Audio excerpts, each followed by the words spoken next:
Okay. All right, let's get a sound check. Testing. We have C Farsight in the house, ready to give us a sound check. JFK Space Race. That's a cool name. JFK Space Race. Striker's here as well. Sound is good. I'm not sure how people come up with their names. I'm just so boring. I'm just like my own name. But JFK Space Race. That's cool. Dorian Snyder. All right. Welcome everybody to Canhammer TV. This is June the 8th. Wow. Can't believe it's June already. The world is starting to reopen. Ontario is reopening 3 days early because we're doing so good. In fact, there was only 13 new cases today, which is as close to zero, I think, as we've ever gotten. So that is good news. Tonight is Custodes Tactica, episode 59. Yes, 59 episodes. And tonight I'm joined by special guest Jeremiah Petit. Welcome, Jeremiah. Howdy, folks. All right, so if you guys don't know Jeremiah, he is one of the top Custodes players in the ITC right now. He's been going to a lot of events, actually, and has quite a number of events coming up as the Americas are seemingly exploding again with events, which is cool. And he is on our Discord, one of the more active members of the Discord. You can find him. His name on Discord is Battle Goose. I thought it was Battle Juice, but in fact it's Battle Goose. So check him out. He's all over the Discord, I'd say. You and Protoculture are probably some of the more active members. Well, when you're a night owl like I am, you got plenty of time to chatter and throw around a little salt, a little bit of ideas. Try to push the forefront on ideas for Custodes, since we're in an interesting spot. Yeah, and we're going to talk a little bit about that tonight. But first, thank you for being such an active participant in the community. It's the people that participate in the community that make it good. And so thanks for taking part in that. Okay, so tonight, Absolutely. The main topic is a much requested show on wishlisting. Now, wishlisting can get a little bit out of hand. So tonight we're going to do reasonable wish listing that one might expect. Sorry, it's a little bit echoing here because my basement is completely empty. So sorry about that, peeps, but might just have to put up with that. I moved my microphone a bit closer. Maybe that helps. But yes, we'll be doing some reasonable wish listing for the Codex based on what we've seen so far in terms of 9th books being released. Nothing too crazy. Before, though, we'd like to ask Jeremiah, so how'd you get into Custodes and what's your history with the faction? So it's kind of funny when I got into Custodes. So I was looking at my Marines and Sisters, and then looking at the Custodes box. This is back when we only had the Custodes box in town, and burn. Like, oh, these guys look like they'd be pretty cool to paint up. Maybe I'll get a box of them and toss them in, run some shields at people. Then a week later, GW goes, we're announcing Custodes as a full-fledged army. I'm like, that's kind of uncanny. I didn't realize they were in the business of Facebook listening and tailoring ads. I'm like, okay, listening. Soon you can use all your Forge-rolled stuff, including all the dreadnoughts. Okay, I guess I'm cashing in my magic cards and getting $800 worth of stuff, ASAP, and leaping on in. And in fact, I even sprung for the extra fancy cloth bound in gold with all the fancy objective markers. Wow. I was not letting that out of my sight. If I was going to lean in full tilt, I'm going in all the way. So had to go for the fancy stuff. So it was the shiny Forge World that lured you in. More specifically, the dreadnoughts. Like, I'd always had my eye on the dreadnoughts in 30K. I'm like, I wish I could play those in 40K. Those look sweet. Especially the Sword and Board and the Spear Dreadnought and the Telemon, very close, third behind those two. And suddenly, they're good. They're actually usable. Took a little bit ways for the smaller ones to make their way into usable forefront, but here we are. In fact, they're the competitive choice at this point, which makes me extra happy. So that's why I have 3 of each. Yeah, well, if it weren't for COVID and all the supply and demand issues, then I think everybody would have as many dreadnoughts as they wanted, but it's been difficult to get them. Yeah. So you've been playing pretty much Custodes in like all your big tournaments?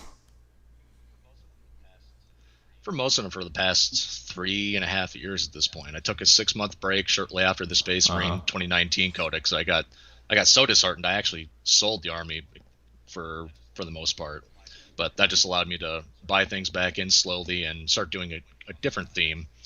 Went from a nice beach theme that I had before, kind of casual, to the cornate basing that I have now, taking the fight to the forefront.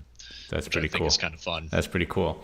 Okay, and obviously we first heard your name because you were doing actually pretty well at events, especially kind of late in 8th and early in 9th, and still continue to do well. And you were just at the Bug Eater GT just this weekend. And so why don't you tell us what happened at the Bug Eater? What kind of list did you bring, and how did you end up doing? So to preface, the list that I brought was a Spearhead. It was 2 Telemons with Storm Cannons and Fist, Eternal Penitent, 3 Caladius Graph Tanks, 2 with Blaze Cannons, 1 with Accelerator, and I'll get to the reasoning of that in a bit. Then it was 2 units of Second Arm Guard, 1 with Knives, 1 without because points constraints, and Trajan Valoris. So and then 5 Inatari with Pistol Buckler because that's kind of mandatory pick. So kind of a lean list, and one that doesn't take the hit very well, especially with what I've really been seeing on the tables, or if you're just really, really unlucky like I am.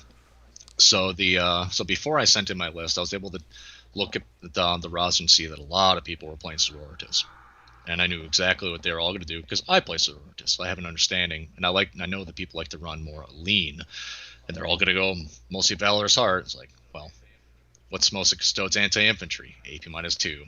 I've seen what happens when you run into mass sisters with Valorous Heart. Your shooting does nothing. So that's where the Accelerator came in. It's like, here's a little bit of AP -3 that can reach out and tickle some Retributors. By tickle, I mean, blow them clean off the board. So one multi-melter squad at a time, which because they're bad for our health. Fortunately, the teams are getting toned down a little bit. So I think the madness will be a little less crazy in the Sororitas matchups coming up. But, so, going into the matchups. So, round 1, I faced off against Iron Hands. I won that 90-55. And that, the star players of that were 2 Leviathan Storm Cannon Dreadnoughts with Hunter Killer Missiles backed up by Tech Marines. And they're abusing, 6s, 1 Dreadnought's got 6 exploding, 6s to hit, like our Venatari. And then the Merciless Logic, so you have additional exploding 6s to wound. So I've seen those pick up Telemons before. It's atrocious what can happen. And fortunately, he actually went first, didn't do a whole lot of damage. And that's where the Blaze Cannon Caladius were really shining, because that 3+ D3, you could reach out and touch those vehicles, get through the -1 damage, and actually hurt them. Because against Iron Hands, if you hit the Leviathan, you don't kill it. They just rub it shoulders for 6 wounds, it firing profile, and it blows your unit away. So it's a very all or nothing kind of game. Round 2 was probably the saltiest I've been in quite a long time. It was actually one of the lists that I looked at online and like, I want to play against that. But I have to go first. And it was a handful of military scions, 60 guardsmen, 3 manticores, 2 of them full payload, and 3 demolisher tank commanders. And sure enough, I lost that one 89-31. This is on battle lines, so even if I kill all the big tanks, by the time I'm done, I'm not going to be able to shoot through the infantry. But he killed the Telemon turn 1, crippled the other, all through -1 damage, blew up a Caladius, and then crippled another. And that was at the top of 1. Then my return fire killed 1 tank commander, and then the other Caladius, I managed to roll 2 1s. Okay, Trajan's nearby, cool. Into 2 more 1s to hit. Like, okay, so it does nothing. GG. Then he returns fire top of 2, and all my vehicles are dead. I'm like, well, I have 4 Second Arm Guard left, and all my Venatari about to be picked up turn 3. Well, that's game. Game 3 was one I felt a little bad about. A little cathartic after what happened game 2. But this was his first event, so when he was playing White Scars, so lots of primaries, heavy Marines, and it was lots of melee stuff. And unfortunately, this was probably the worst matchup he had throughout the weekend, because there's no real way for White Scars Blade Guard until turn 3 to deal with the Telemon, especially if you're hitting them with Grim Responsibility, wounding on 6s. So I had to had to pull my punches a little bit and make things more interesting for him, but that was a 92-37 win for me.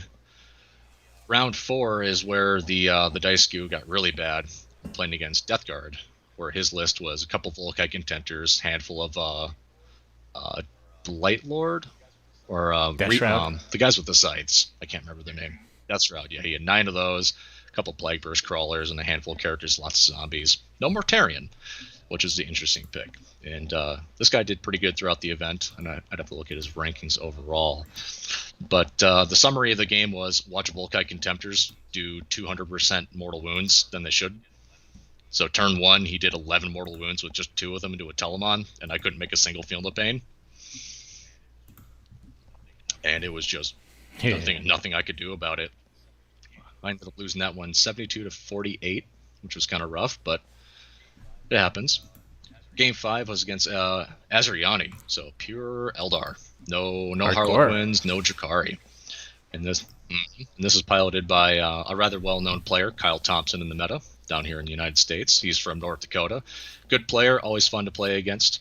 That one was a very close game where I won that 85-79. And a lot of that came down to him being overly aggressive and kind of let a Telemon start pinballing up the side of the board. Like, he tried to kill 3 Psychotarm Guards. I took Scramblers with, my very lean infantry choices, and I actually deep strike one of the Psychotarm squads, so there's only one for him to go after. So he threw Shining Spears at it, with Trajan and the Telemon sitting close enough where they could heroically intervene. Telemon runs in, kills them all, and I'm able to use that 3-inch jump, so that when I make the next move, it's able to go eat another squad and then pinball into a position where I can go after a flank that I was actually going to ignore. It's like he had Wraith Blades behind a big block of rock. I don't have to go after that and go after literally anything else, but I guess fate shows that the Telemon is going to go nuts, because that's what they do. In fact, after I've heard a lot of complaints that the Telemon, not efficient anymore after it went up 20 points, like, I think it could go up another 20 and it's still just fine. Anything to discourage people from souping them and triple and eventually getting GW's eye and then slapping us down for it. The fact that they don't have core is already be pretty gnarly once we get our 9th edition Codex and core actually matters. And the final game is another game where I got blown out in under an hour, which was super rough. And surprisingly by Orcs. Pre-new books. This guy's another guy. This guy is another guy I've played against before, Colin K. He's a fun guy from the Denver Mountain Trolls. So he was running 3 Scrap Jets, a Mega Dread, 1 Battle Wagon with Super Cannon, handful of characters, no Gazgul, and then 3 Kill Tanks, 2 with Giga Shooters and 1 with the Bursa Cannon. And the Bursa Cannon actually didn't really do a whole lot. It was the 2 Giga Shooters that just ripped the Telemon in half, turn 1. I was like, okay, that's bad. All right, let's move on up. The other Telemon kills the Bursa tank. I'm able to shoot another one, halfway down. Again, the other 2 Bursa tanks just ripped the Telemon in half. And then I lost 2 Caladius and Telemon top of turn 2. And then the other one just was in a bad position where it couldn't do anything. It just got ripped apart by Mega Dread. And that was very quick games. So all in all, 3-3 record with some jank. It was I think I went first the entire time. And that was against the newish player, so that's just how these things go. So one of the things that people have been throwing around since price drop, especially points drop, but with kind of Drakari and stuff like that coming out, is the Caladius tank. And so I think you probably took 3 of them just to see is this tank back or not? Yep. And so what do you think? Well, I took them initially to tech against Drakari. I figured, something that can sit back from a safe distance. They can run up, do their thing with unnerved, whatever. I'm going to give them Telemons, and that's bad targets for them overall. Unfortunately, there was only 4 Drakari players, and because I got slapped down so hard round 2, I never quite made it to the top, 4 to 8 tables where they stayed literally the entire event. In fact, I'll get to that in a moment. There was a very interesting final matchup at the top, I think. But the Caladius tanks I think they still give us good firepower. I think they have merit. especially if you're taking, if you don't have Telemons available to you, or you'd rather run more Contemptor Dreadnoughts to split up your melee firepower or melee strength instead of consolidating into 1 or 2 or 3 big Telemon units. Go for the 6 instead of the 2 or 3.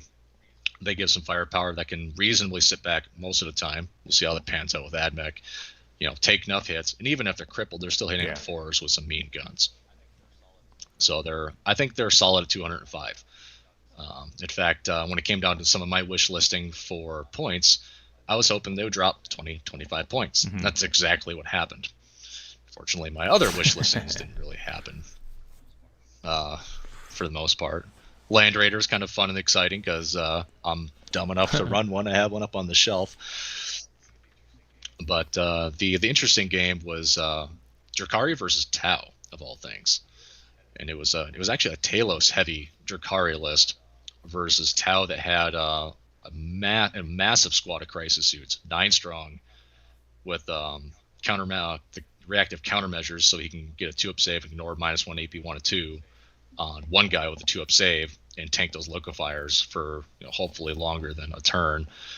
And his command and control node for full reroll the wound, absolutely shredding the raiders, kill all the light infantry, and so much of it doesn't need line of sight because of the air bursting fragmentation projectors. Like it was actually a fun beast of tech to watch in action. Unfortunately, it's another unnerfed Drukhari win for the Bug Eater GT. Yeah. So this was pre stuff, obviously. Yeah. Yep. Pre-nerf. So none of the points changes had taken effect. Obviously, none of this was the old GT missions at this point. So none of the new stuff because it all just came out, the past couple of weeks. So GT cut off and all. Okay, well, when's your next event? So the next event I'm attending is going to be the Show Me Showdown down in Kansas City, Missouri. And that's going to be here in July, and that will be with the new points, with AdMech, with Sisters, and with the new GT missions. So that's going to be an interesting event. I haven't quite decided what I'm going to bring down there yet. I might actually end up bringing Sisters. It's either Sisters or mass amounts of Dreadnoughts. Mm-hmm. I haven't quite made my pick yet. Guess it comes down to what I can drag myself across the floor for and, get some hobby knocked out. That's always what it comes down to. Okay, well, that's cool. So where do you think, obviously, I mean, with every 9th book that comes out, there's a growing divide between the halves of the 9th and the people still playing 8th. And that gulf seems to grow with every book that comes out. And so as one of the have-nots having granted a late 8th book, but still an 8th book, where do you think we stand? This is a controversial topic. Some people think we're doing fine. Some people think we're just hanging on. Where do you think we are? I think it really depends on event composition. Like we've seen a couple of events where Custodes have taken, very top places, if not taken first, in the major, and they've done very well. However, I think you can look at the composition, and go, okay, what showed up, what didn't. I think we're still able to perform at a solid, good, again, at a typical six game event, a good solid 4 and 2. We're above middle of the pack. But I think our ability to really take the gold, so to speak, is you got to get lucky. You got to be on top of your A game, and you got to hope that you're not the Scissors that gets absolutely demolished by the billion rocks out there. So it's really going to come down to how do Sisters evolve after this, because I know I've had some people complaining like, oh, Sisters their shooting is a shadow of what it was. Like, no, it's a side grade. Things have changed. You have to adapt. I think its Sisters could be more interesting army than they are now, which is good because I love them. I've been playing them for 15 years. So seeing them become more interesting to me instead of just another 60 to 70% win rate, absolute rock is good to me. It means GW is less likely to nerf something good out of them later. And then AdMech, who knows? I don't really know what's going to happen with AdMech. They have some hyper efficient stuff, and I think we're going to see a lot of it. So it's really going to... Like our Dreadnought lists, I think are really going to suffer against anyone who's going to be spamming chickens. Because those Ballistari with las cannons are absolutely mean. And obviously you're seeing the stuff with mass Atari hordes doing an ungodly amount of damage. So I think we have some ways to play into that. I think Venatari is going to be our absolute rock star into all of that. including sisters, especially now that Valor's Heart is no longer an all or nothing game when it comes down to playing with AP. So, and who knows what's going to happen with Belagor when finally starts to hit the scene. And I think I'm sitting there waffling back and forth. Like, when's it going to happen? Do I go, when's going to happen? Should I be prepping for the Emissaries and Shadowkeepers list still? Because I've been trying to push that for the past year, or ever since War of the Spider. I'm like, these things seem really good. Let's see if we can mash them together and get some interesting tech out of this, at the cost of command points and some extra tax. So I think, in all, strong 4 and 2. I think if you're on top of your stuff, you know what you're doing, have a strong analysis of the meta, I think you can go 4 and 2, 5 and 1. But the goal is going to really depend on, who you're playing against. And if you get an event where you get a bunch of the Art of War guys showing up, Sean Naden, you get a lot of top names, and they're bringing the top stuff. They've been running their reps. Well, you're going to have a learning experience. Yeah, that's the way I like to play. Or roll a lot of 4-ups. That too. I hear rolling dice is a good strategy. Dice is a good strategy. I'll have to get better at that. All right. Well, that is a good segue then onto our main topic. So our main topic tonight is what's our wish list for our new book, whenever that is, and I have yet to come across any rumors as to when that will be. And obviously with a topic like this, you can go crazy, and that doesn't serve anybody any purpose, and it's a fun exercise to do anyway, but it's it's not that useful or academic an exercise. So we're going to try and stick within the realms of what we think is reasonable could happen. To GW's credit, they've done a lot of things with their new books that make me think that's kind of cool, or like a lot of things. Some things they've been doing which I don't like giving everybody fight last and fight first, and like every book seems to have it, so if you're a book that doesn't have it, you're kind of screwed. But they've come up with some interesting things to make the books different between last edition and this edition. And really, this seems like there's a huge possible design space with what they could do with our army. And it's interesting to try and think what they feel is strong about our army, what they feel is not strong about our army. Obviously, they felt Telemons were a bit too strong, and so they slapped us with 20 extra points there. But I think, actually, I'm quite encouraged overall with the books that have been coming out, and I'm excited to see what our Codex brings. I think we're going to be good, but that's based off of nothing but, maybe misguided hope. I can agree with that sentiment. They've been doing a better job at making things more interesting. I mean, obviously we've had a few things come out that was like, they look at it and go, well, that's broken, or that's a bit over the top. Hopefully they'll scale it back once they realize, it's a 70-80% win rate. That's not good. Let's try to do something. Try to do something about that. And hopefully things level out as more armies come out and reach that same power level, so it's not quite so crazy. Yeah. But yeah, I'm hopeful. I think they're going to do Custodes good when they finally do come out, or they're going to make them busted. I haven't quite figured out what their game plan is going to be. Maybe they're going to go broken Codex, good Codex, broken Codex, reasonable Codex. We'll finally start to get a bearing for that as Orcs and Sisters come out and see where AdMech. Yeah, and I feel like another one that could really make a big difference is Tyranids. Because they're a very varied army that has Horde, but they got monsters. And so what they do with Tyranids, I think, is going to be a big swing as well. Because up to this point, we've not had really strong Horde. And if we start getting Orc Horde and Tyranid Horde that is really strong, that just changes everything for everybody, which has pretty much a kind of elite type of game so far in 9th until Drukhari. And that's probably why people have found Drukhari because it's a complete shift now, because it's like, we've been playing Marines and Death Guard all this time, and now we got like a whole bunch of models to deal with. So I think Sisters, AdMech, Orcs, and Nids, whenever that is going to be big shakeup. And then maybe we'll bring back some of the elite meta. Who knows? Yeah, and then of course we've got the Psychic meta coming with Thousand Suns and Grey Knights, which I'm not looking forward to. That's going to be unfun. It's going to be great for Sisters, but we're gonna. It's always darkest before the dawn. That I like that positive spin on it. I like that spin. Okay, so we're gonna go through our top three, and so we'll start with you. What's one of your? It doesn't have to be in a particular order, but what's one of your top three wish lists for the new codex? I've been waffling between one of two ideas, and that is I want them to make a strong universal special rule that would be for pure custodes, and it'd either be a stronger set of defensive rules or a stronger set of offensive rules, and you would have the counter of like if you had more defensive rules, you have better strong most of your offensive craziness comes from stratagems and vice versa.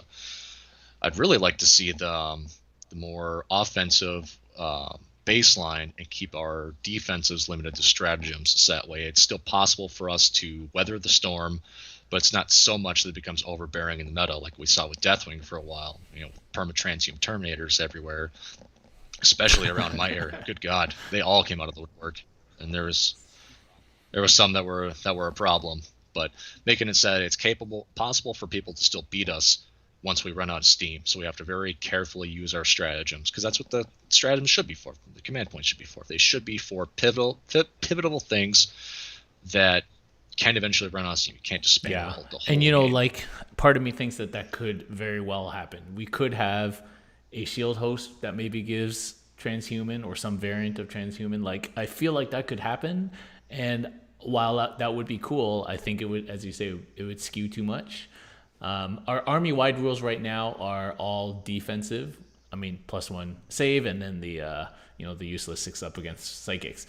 But so it would be nice to get a little bit of offense in there as well, as you say, because our offense almost until recently it just depends on data sheets, right? Like it's basically data sheets, and we got like double shoot, and like that's it, right?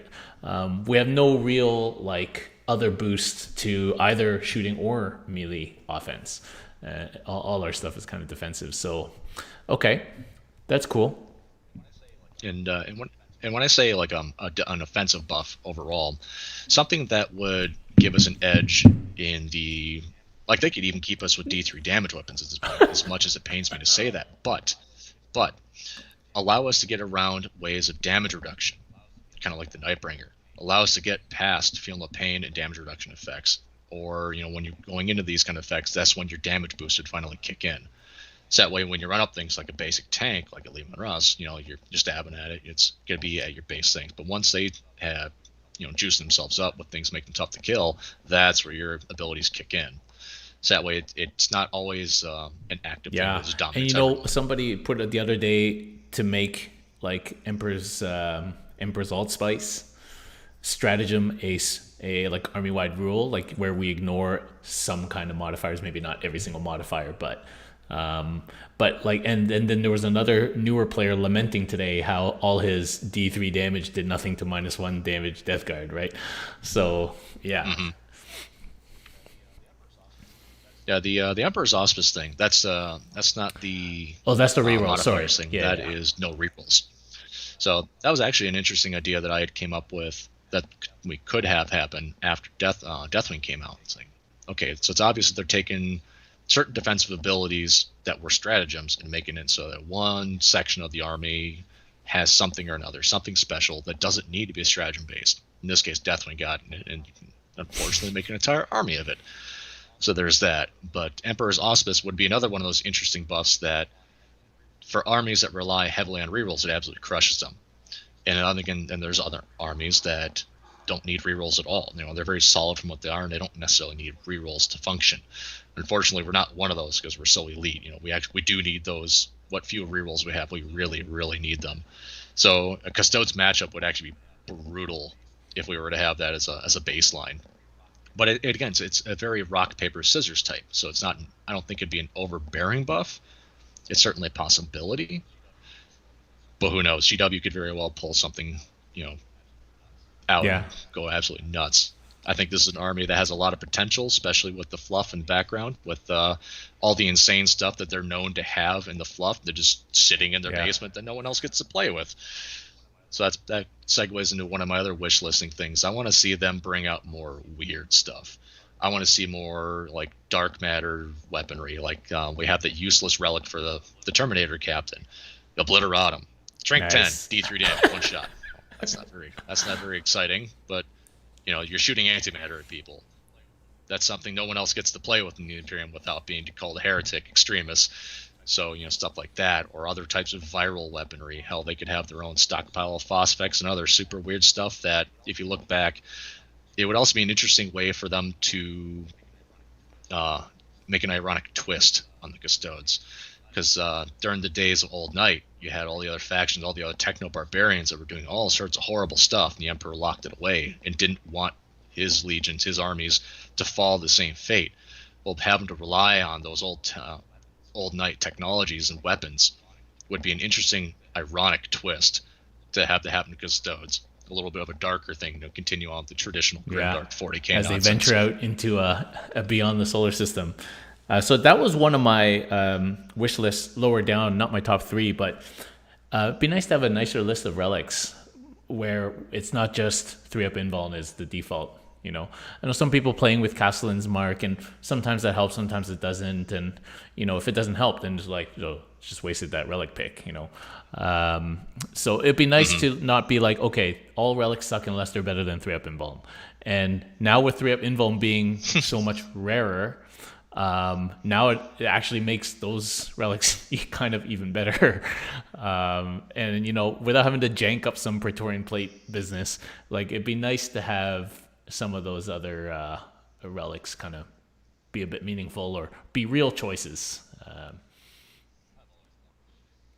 I've always loved the shenanigans you do with Praetorian Plate and Castellan's Mark.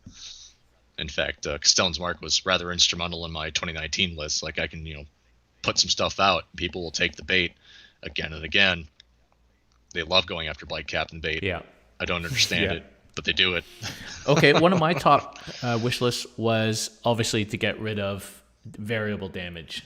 And I think this is a very reasonable thing to expect given what's happened in 9th so far.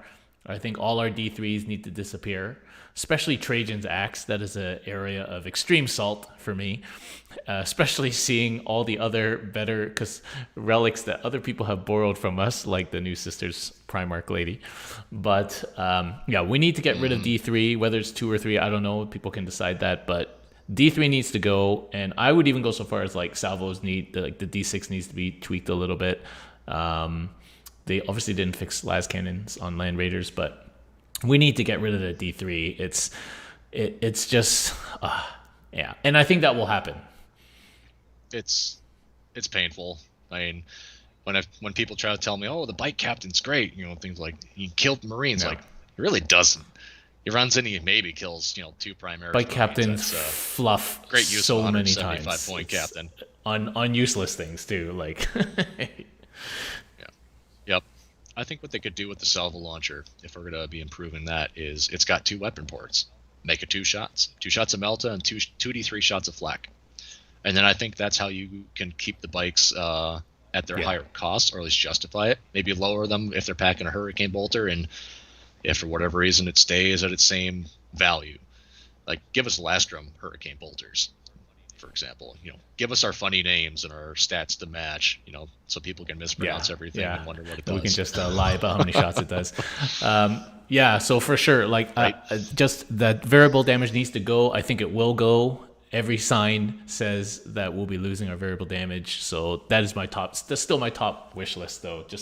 And then we don't have to freaking roll D3s anymore. Like, it's such a feel bad roll. It's just really bad. Also, in a time where more rules, things are getting more complicated. Example given, AdMech. Having to roll damage, especially in the Feel No Pain effects where it matters, or multi-wound models, it's just a drag on time. Once you start getting rid of the mass numbers of D3s, that's less dice rolling. That's less important stuff that you have to roll for, and suddenly you're shaving 10 minutes off your clock, which is very important if you're going into a tournament. No, I think that's we don't need to talk anymore about it because it's obvious that hopefully is going to happen. What's your next wish list? That's a tough one. So basically, we've covered army-wide stuff. What do you want to see happen with shield hosts? I'd like to see them be more than just a relic warlord trait and stratagem. I'd like to see them have an actual effect on the arm, on whatever, on this detachment itself that they are a part of. It doesn't have to necessarily be something devastating or absolutely crazy, but they also don't need to be restricted in the same way that Death Guard is, because Death Guard is already an offshoot of Chaos Space Marines. Custodes aren't an offshoot of anything. Um, so giving them something to make them stand out, like Solar Watch, make them faster, for example. +1 movement on like infantry and core units. So that way you'd still have your Contemptors move a little faster, but your Telemon and your Grav Tanks, Palace would not. You know what? Like, it would not be unreasonable for actually the shield host's stratagem to just become a rule. Oh, grim responsibility on the whole army. Oh god. If you want to see some salt, Why not? We got -1 wounds, we got -1 damages, we got people giving -1 toughness auras. Like, -1 strength is not unreasonable. I don't think it would be, especially with the stuff that's coming out, but oh man, would people be mad? And then you could obviously have your Emperor's awesome. Emissaries. Not what am I thinking of? Emissaries and Paradis, Hand of the Emperor. That one. Having, a bunch of core and infantry units running around that just ignore all modifiers to hit Custodes, man. We're the top of the top. That'd be brutal. That would be brutal. Like, Sagittarium Guard and bikes suddenly are absolutely terrifying. Like, you don't have defensives against it anymore. Oh, so and you can't maybe just a little bit strong, but all I'm saying is, like, you could just literally, maybe with minor tweaks, turn the shield host strats into rules. Like, I would like to see maybe a couple of them redesigned, like Dread Host and stuff like that, because I like to have real choice, and I think they did pretty good. Initially, I thought it was better than it is, but like, really, like Shadowkeepers, Emissaries, they're like probably the best ones. But people always would like a more choice in terms of how they play the army, and for that choice to really determine what you take in that detachment or in the army. So that was one of my lists further down, which is like, do something with the shield hosts. Give us a little bit more. Okay, my second wish list was more wounds and attacks. And again, I think this is a very reasonable thing that may well happen given what's happened with almost every other faction in the game.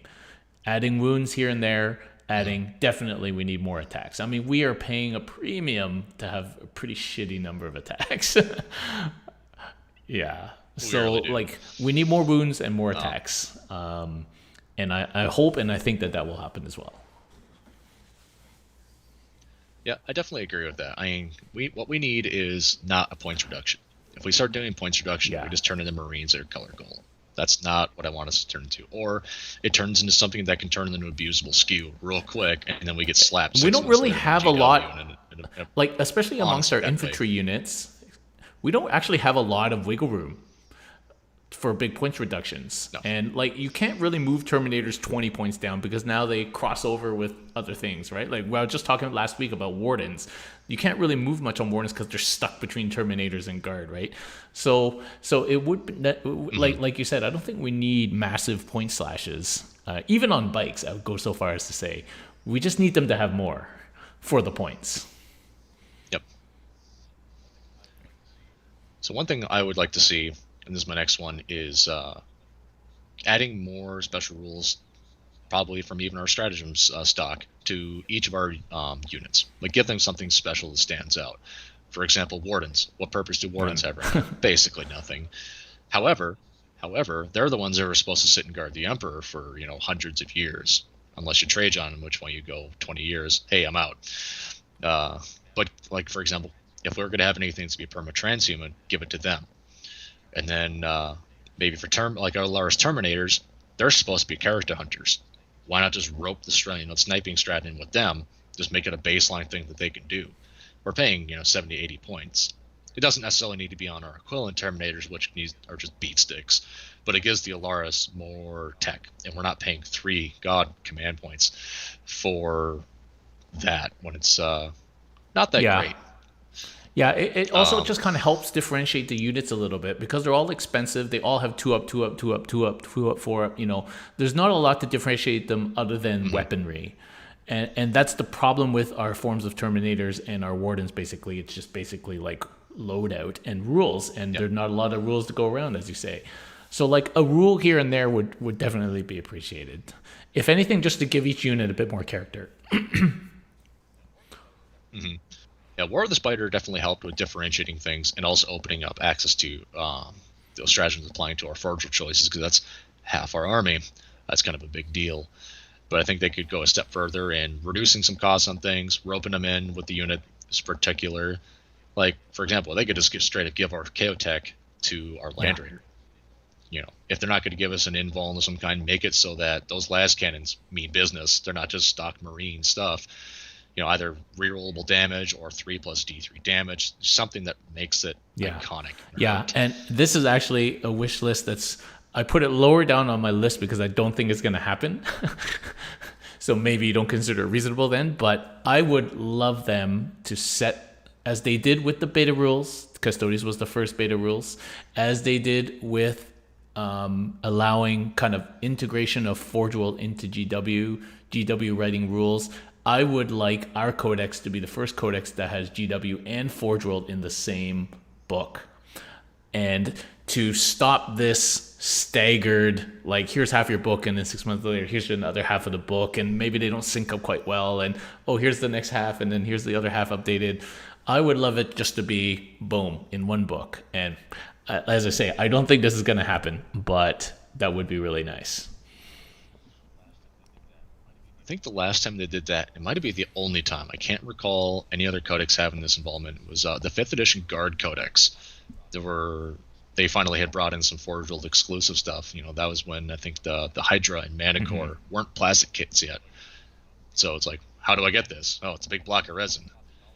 It costs $1 per point. I'm not sure about this, but it was still their first time that they had started bringing in Forge World, and they haven't done it since into an actual codex. So I'm skeptical that they will. Maybe once they, as I understand it, a lot of the out of stocks problems we're seeing right now in Forge World is they're moving facilities. They're getting a bigger and better facility so they can do this stuff, and they're looking to expand more into 3D printing to make mainline products instead of just casting in silicone. Because if you look at a lot of our newer models, you can see the very distinct lines where you're never going to see it when the model's fully assembled, but you can see the print lines for the masters that they've done. So maybe once they get that done, they can get things more economically produced. Maybe we'll start seeing them in the Codex. Maybe.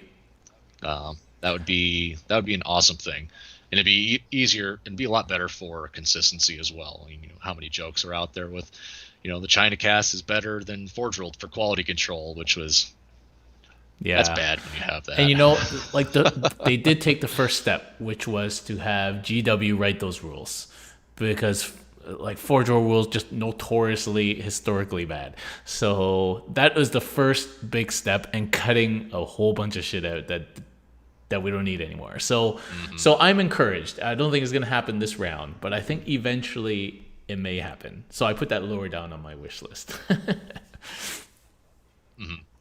Yeah, I'm glad that GW took the reins, just because we had the incident of I believe it was Alan Bly was the individual behind Forge World, and unfortunately it passed. But apparently a lot of the rules when it came down to 40k went through him. They relied on him, so that's why we didn't see another index. We didn't see another set of rules except for individual units and the little bit of beta work that we saw for Custodes come out. And you can't have that much hinging on just one or two people. So I think that's what really stagnated them. So I'm glad GW took the reins, so now they have a much larger team able to handle these things. And more importantly, they don't have to worry about a disconnect between the GW design team and the Forge World design team. They can produce things that are consistent. They can produce things that have stratagems and abilities in mind. You don't have, one side of the coin going, wait, they're doing what? That's always what it was like before, anymore, right? It's like GW wrote these rules. They obviously didn't think about this Forge World model, which is now fucking broken, right? That's always what happened. Yeah. Yeah, and then Chapter GW has to come in and FAQ stuff and errata stuff because they're like, "What the hell did you guys do, Forge World?" So yeah, it does way better. I don't think anybody can argue that that is the wrong way to go. Okay, my next wish list actually was for Sisters of Silence. I would obviously wish list them to be troops. I think that one change and no other change would make them way more usable. But if we had to make one other change, and this has always been my wish list since the day they came out, was that actually they become Deathwatch style. So we can, instead of taking units of sisters or detachments of sisters, we can put a sister into a unit, which is kind of fluffy too, and they confer some kind of psychic protection to the unit. And then, I don't know, they get +1 save or something. I don't know. They're the ablative wound anyway. But that would be fluffy as well as super cool, and save them from having to put too much effort into sisters. What would you like to see done with sisters? Well, for one, if we're going to see any sort of change, we're going to need new kits. So I'd like to see them, try to expand without necessarily stepping on the toes of Sisters of Battle, but more interesting kits. Like give them some sort of heavy weapons that are anti-psyker. And we've already seen the technology in the Calexis Assassin. You bet they've got some other weird stuff sitting around for a bunch of blanks, to have for toys, other than just a handful of grenades, and then basic weaponry. I mean, the great swords are cool. In fact, the great swords are why my initial Sisters Silence models were bought in the first place. Like, these are awesome. I don't care about their anti-psychic qualities. These things are awesome. But give them some more stuff to work with. Like, even Forgel didn't do very good in that regard. Like, sure, they have the weird Dune themed boat, and then they have the pistol arrows. It's just bolt pistols. It's not necessarily exciting. Like, give them some. I'd like to see an HQ as well. Other than the Christopher Walken's girlfriend. Because then it kind of opens up like some options like Marines have. So you have your infiltrators that deny deep strike within 12 inches. Well, they also have a couple of characters that can do the same thing. So if you don't necessarily want to lean into that, you can take a couple of characters which can actually survive when they're running up behind a bunch of guys with shields, and not get blown out by a handful of bolters. Then you can have this bubble of psychic protection that actually means something. And it should be, in theory, a cheaper. Yeah, like 5 girls these days, they just don't survive. Like, anything literally these days will just blow them away without even, you wouldn't even bother rolling. Like, it's just, so trying to get them into position to do something with their 18 inches is like bad. So yeah. And I finally picked up a box of Sisters of Silence recently, because my old ones are part of the bits bin that I moved 7 times in the last handful of years. So it was kind of rough. So a lot of my stuff is broken, especially them. But so I finally picked up a new box and bolt guns, but they're going to send an objective and just get eaten by anything that looks at them. Yeah. So not too excited.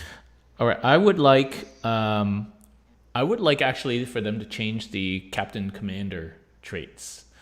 I would like the less of them, but to be more useful, other than the 1 or 2 defaults. And I'd actually like them to be able to go to any character, including the Vex. And I would like the Vex to be moved to HQ slot. But anyway, that may not happen. But I do like the commander traits, and I think what's going to happen is they're going to cost us points instead of CP. I mean, that seems like probably what's going to happen. That's been the growing trend, and we see it in Sisters, we've seen it in Marines. They're showing consistency. So you wonder then if say the Vexilla becomes a table of traits that you then pay points for instead of war gear, right? And something similar with the Captain Commander traits and stuff like that. So that will be interesting to see what they do with that. I suspect that will change, but that would be nice to not always just default to the same thing. So a big thing that I would like to see is we get we'll go back to Deathwing, a bit of their treatment, wherein that we can take a different kind of detachment, like, for example, a Vanguard, and get our CP refunded for that. We haven't seen that I think Death Guard or Deathwing is the only detachment we've seen, or Dark Angels in particular, for that has happened. But I think that's something that we could really benefit from. Maybe not as quite as free as being able to select between an Outrider or a Vanguard, like you can do with Ravenwing / Deathwing. But a lot of our army is stuck there in the elite slot. So giving us some sort of leeway, not just being stuck to always having to take a handful of basic guys when you don't really need to. It'd be nice to exactly, to have us maybe break the usual detachment mold a little bit, give us a bit of flexibility because of limited number of units, elite slot overload, also like fast attack slot overload too. And again, that goes back to, remember, you're writing the book for GW and Forge World together, right? And so they have shown that recognition recently, like giving buffs that strats that affect Forge World as well. So you see some of that thinking process going on now that they've taken over those rules. So hopefully in the new book we're going to see very little division between GW Forge World in terms of rules and things like that. So I think that could definitely happen, for sure. And it'd be very easy for them to do so because our army already has OBSEC distributed amongst all the bikes and troops, or bikes and infantry rather. So we've really never been locked to needing troops for that the entire time. So it's not too far-fetched for them to give us some Do you more think we're going to detachment keep that flexibility. OBSEC? I think so, just because of the nature of our army. Like, you don't see Horde Custodes. It doesn't, like, I think you've seen it a handful of times in the last year and a half, but you've never heard of it blowing out, events. And even then, Horde Custodes is 30 models. I wrote up a list at one point where it was, I was able to get 41 models into a list. It was absolutely silly. Nothing but Spear Guard and is the cheapest captains you can get, and a couple of Exila just to help keep the Spear Guard alive. Because at this point they would just melt. They wouldn't do anything. Yeah, but there's a lot of them. Not even that many. And at this point, a lot of our armies are anywhere between 25 and 15 models. And at this point, it's a growing trend where fewer and fewer of them are OBSEC anyways. Yeah. It's all dreadnoughts. So I think we'll keep that, just due to the nature of the army itself. If we didn't have that, we'd really be in trouble.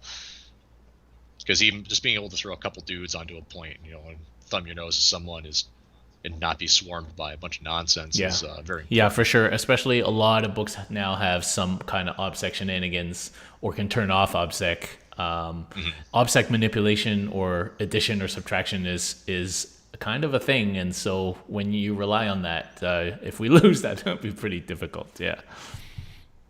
All right, I would like them to, obviously they will do this, but I would like them to go through all our stratagems and update all the ones that need updating, which hopefully they will do, in terms of rules that were written in old editions that need to be rewritten for clarity. Yeah, exactly. Modernize the wording. And I would like them to get rid of all old ones that are now useless, like the ones that affect like your cards and stuff like that. So obviously they'll do that. And I would actually, I'll go so far as to say, for example, I think they should get rid of Stooping Dive and give bikes something else. I think they could take a whole fresh relook at the stratagem page. And if that means maybe we lose one or two stratagems that we really like, but I think they have to rewrite the stratagems based on what they feel the army needs to be doing in the new book.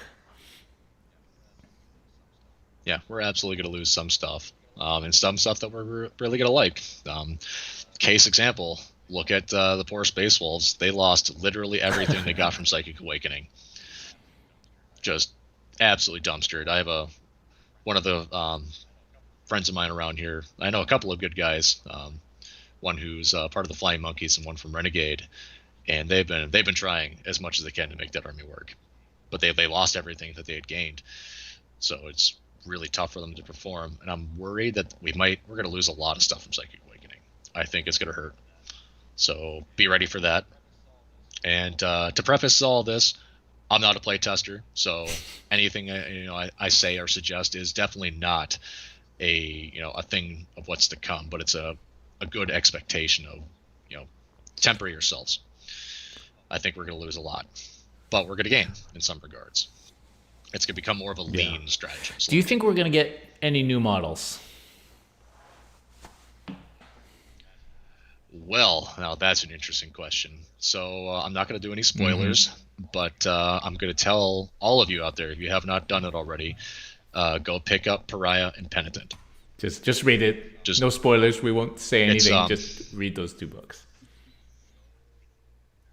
Though, in particular, Penitent, there's things that happen in that book that are definitely alluding to things to come. So I'm expecting a Horus Heresy level event. Maybe not, thing like on the Horus Heresy, but something of that scale is going to be coming up of immense importance. But it also opens up the potential for some very interesting things that our army has no access to, different avenues of approach. So I think we're going to see at least a handful of small model release. Maybe nothing crazy. Definitely no reworking of our kits, because ours are relatively new. They're modern, and they look good. So I would hope that they aren't gonna flip the coin and flip those too soon. Like maybe the Custodian Guard, but even that's 4 years old at this point, 5 maybe. So it's still pretty new as far as kits are concerned. Hell, we still have Khorne Berserker kits that are old enough to drink. Don't talk to Eldar players either. oh, that's another thing to also look out for. When based off of Pariah and Penitent, if we see an Eldar release start to come up, like Azuriani, that's, I think, is when we're going to start seeing our stuff, either very soon after or with the paired launch, because they've been wanting to do is paired launches. We were supposed to see Admech and Drakari, and now we're going to see Grey Knights and Thousand Sons. They're slowly closing that gap. Yeah, and there's also the whole kind of Sheridan campaign or whatever. Like, so there's possibility of extra supplements as well, and so yeah, I think. It's hard to know. It's very easy to wish list for new models, especially the ones that we're talking about. But it's like, would that be good or bad? I don't know. Would that be good or bad? It would be good, obviously.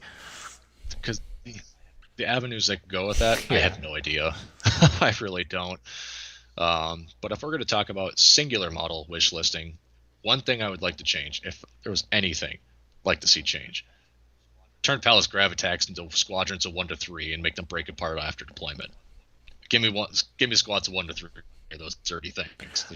But that goes down to, again, like, if you want to take more than one and something else, then you have to take like the Outrider or whatever, right? Like maybe if they change our detachment structures, then we don't even need that anymore, right? Well, it would make things a lot easier. Like if you don't necessarily want to take the Outrider, you get 3 Palace Gravitax for 1 slot instead of paying an entire half of an Outrider for it, which has been painful to say the least. Trying to fit in 3. They're really good vehicles. They're great. They're some of the few disposable, reliable things we got, which is an interesting set of terms to put together. But give me squads of 1 to 3. Wish list model, as I've always said, Vexilla on bike. That would be cool. That'd be cool. Like at that point, I don't know if I would go for the -1 to hit or the +1 attack, because either of those seem really good on a mobile platform like that. And Homer becomes screaming back in if that thing can go wherever you want it to. Oh yeah. That's what would get the Dark Angel players yelling at us after that. I'm like, you got that? Ours got taken away. Permanent transhuman. So in the chat, let's see. We've got some things. So a lot of people saying our psychic protection of 6-up Feel No Pain is just pointless and needs to be something done with it. I mean, you could just say make it a 5-up Feel No Pain. Lots of people have army-wide rules now that are just 5-up Feel No Pain against mortal wounds. At least make it 6-up Feel No Pain against mortal wounds, period, not just mortal wounds in the psychic phase. But. If you've seen what Sisters of Battle have gotten, so they have a flat out, if they roll a 6 and deny the witch, your power is gone. It just shuts off. They also have a way with Sacred Rites to push that to a 5+, just 5+ auto deny. It doesn't matter if you rolled a 15 on your psychic test, it turns off. I'm like, that's gross. hopefully we get something, I mean, something the similar to nulls of the that, or galaxy. make it, or Like turn it maybe into a the Sisters of strategy. Silence being the nulls of the galaxy would have something like that. Yeah. Like I said, like these new books are setting new precedents that we never thought would be set, right? So there's a lot of design space, a lot of potential. Somebody mentioned that they'd like Custodes to have 6-inch coherency, which would kind of play into the fluffiness of really Custodes don't really work in groups. They kind of work as solo people, which Unleashed Alliance just doesn't quite Yeah, scratch each that one's itch. as Gilliman said in the book, Marines they fight in squads, they drill in squad tactics, but for Custodes they don't do that. Like each one of them's an individual hero, and that's kind of a weakness of them in that regard. I could see us getting kind of the Space Wolves treatment in that regard, where everyone can heroically intervene within 3, but either give it to characters specifically if they get the 6-inch, or turn it into a strap. To allow Yeah, them to that do would so. be an interesting army-wide rule. Everybody can heroic. And it's one that's already been explored, so you can kind of already weigh the consequences of what if we gave this army this? Yeah. What Yeah. happens? All right. Okay, I've reached the bottom of my list. You got any others before we go to the Discord chat? I've done some more blanket wish listing and trying to temper myself without going too crazy on the cheese whiz. So yeah, let's go ahead to All on right, the so I Discord asked chat, see people what on the they think. Discord to give us one wish. Some people stuck to that instruction, some people did not. But Protos. I'm waiting for his essay, but it didn't come.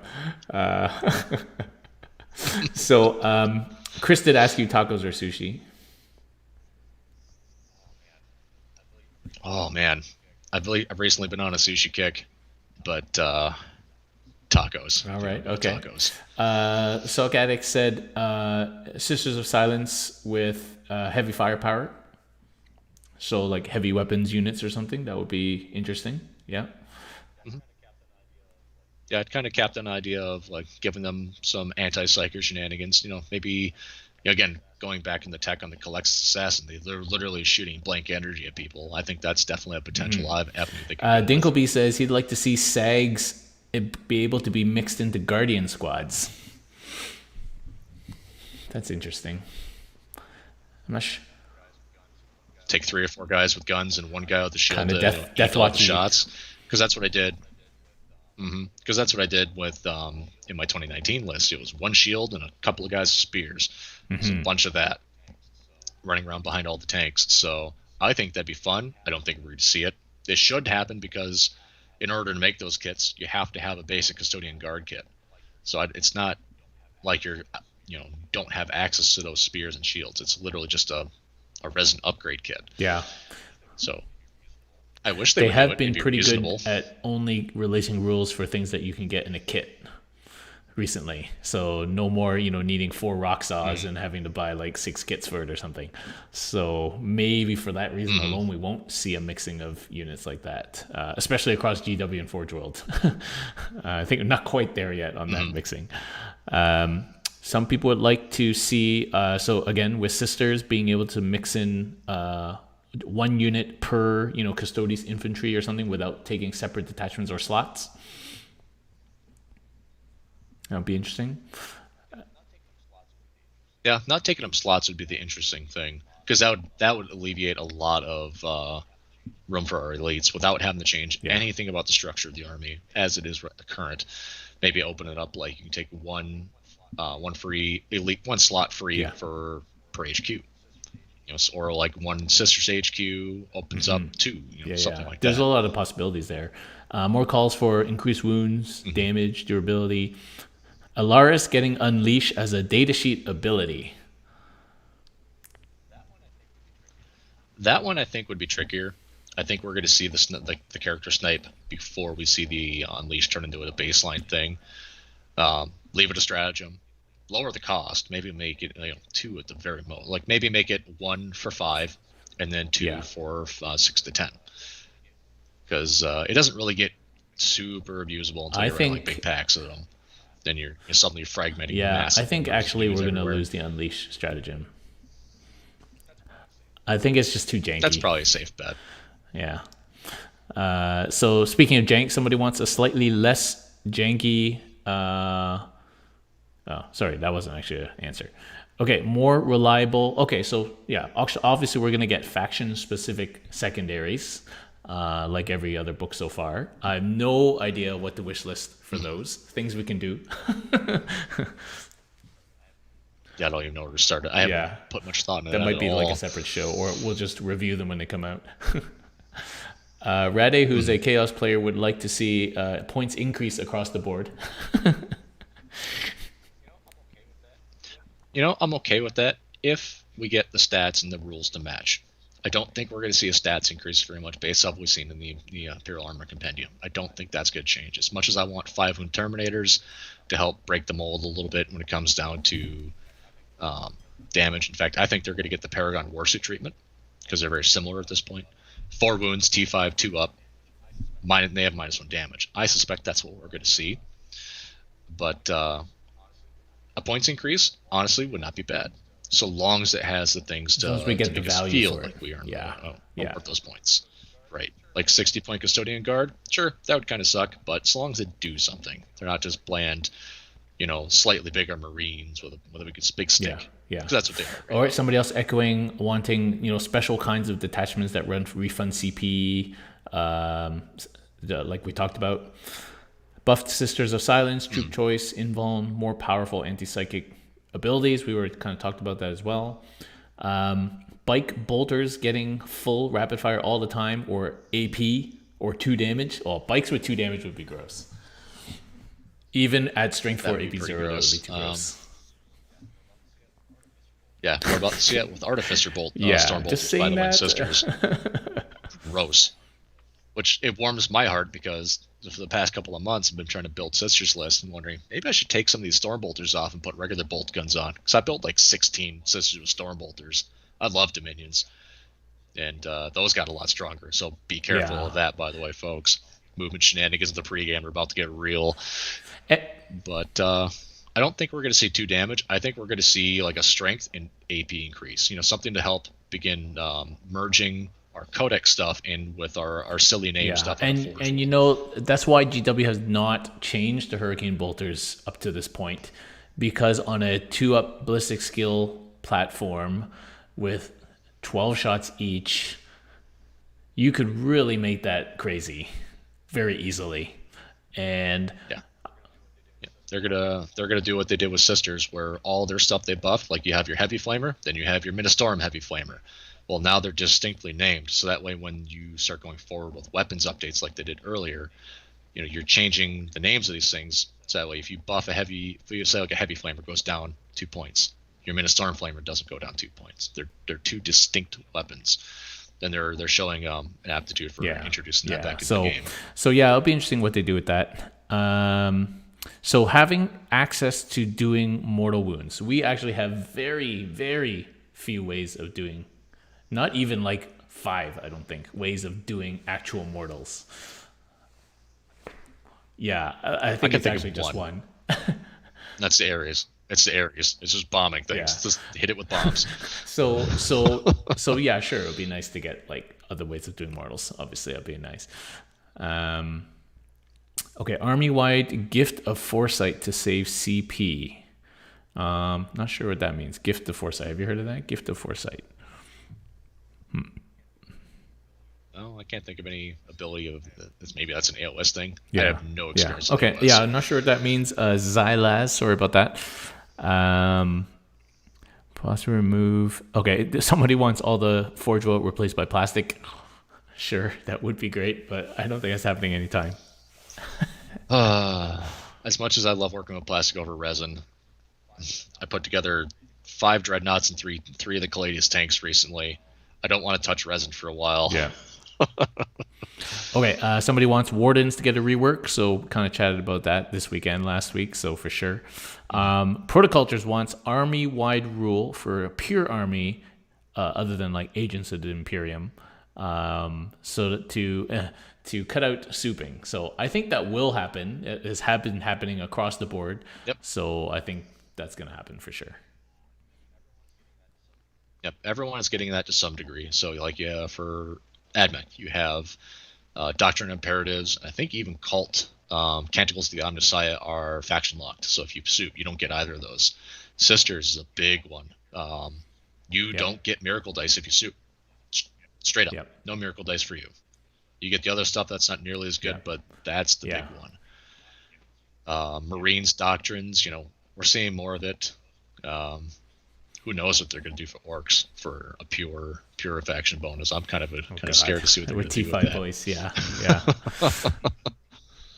Oh, and T6 bikes. That's one thing people haven't been thinking about. Like, oh, T5 orcs is going to be great. Look at all the bike units. See what's about to happen with that. All right, the next wish is for all 6s to do mortal wounds. Let's say in melee. Army-wide rule. Melee would be much more reasonable. If you introduce that to shooting, you would have to tone down a lot of our shooting. Venatari would have to lose superior fire patterns, or holy crap, hurricane bolters. You'd see hurricane bolter bikes just everywhere. So what's your list? Well, it's 20 of these dudes, and then I'm just gonna sandblast you off the board old now. School. GG. Old school. That's balanced, fun and fair and balanced. All right. Let's see. No more strength 4 shooting, so kind of strength boosts. That'd be nice. Especially when things are getting tougher. A lot of our shooting is already kind of anemic, and it's just getting worse. Like, I didn't even like the fact that our bolt guns were strength 4 at launch. I was like, sure, they're 2 damage. They're mastercrafted bolt guns, but this feels not that great. And it's just getting worse and worse. Give basic custodian guard spears a reason to exist. Another wish for 6s gives mortals. Here's a wish for built-in resistance to AP1. And never get to make an armor save. I think if we're going to see that anywhere, it's going to be on Terminators. Like maybe built-in reduce AP -1. Because again, what they did with Valor's Heart is not necessarily just flat out ignoring it, but it's like if AP falls into a certain range, it reduces it by 1. So I think we can see something like that get baked into our Terminators, because that will give them their own unique. So we see the AAA strat go to just a datasheet rule. Somebody would like to see the Caladius unnerfed, the Iliastus return to strength 8, and Blaze back to its former glory as well. Well, the Blaze kind of got returned anyways. In fact, I like where the Blaze is at. Hence why. It's kind of you would have to go up in cost, I think. Otherwise, it's